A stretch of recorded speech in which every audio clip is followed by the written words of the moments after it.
أو قيل مريم قلت فاطم أفضل، أفهل لحواء والد كمحمد.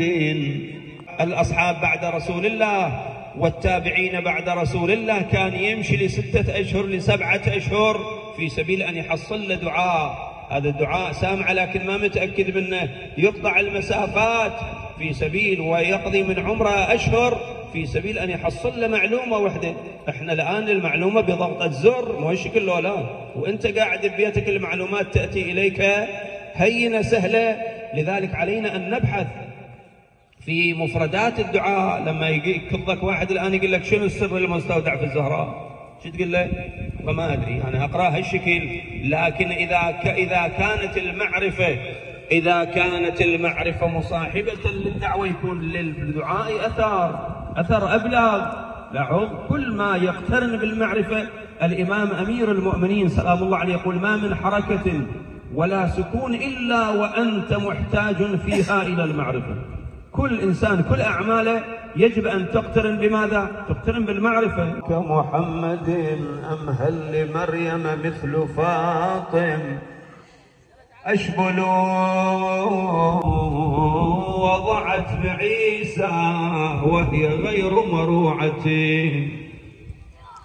كأنها وحارسها الأمين المرسل، وإلى الجدار وصفحته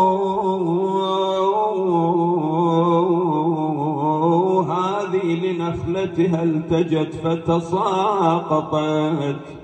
لا والله لا أرجع حتى يرجع عليا معي. يقول أطلقوا عليا لها عاد معها، لكن أمير المؤمنين شوف الزهراء واضعة يدها على صدرها تخفي عينها ابن أبي طالب حتى لا يتألم. لذلك لما دنت وفاتها قالت: يا أبا الحسن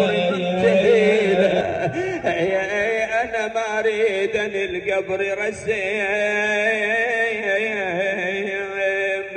رسم يظهر. قال لها: سأنفذ، راح أنفذ وصيتك يا فاطمة. التفتت وإذا بابنتها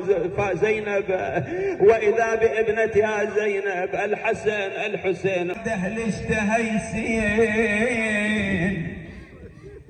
والله يقلها: يا بعد أهل اشتهيسين مرتج ابنت يم الميامين تقل توخر. بعد يا فاطمة تقل نعشي ونعشي يا ابن عمي من تشيله.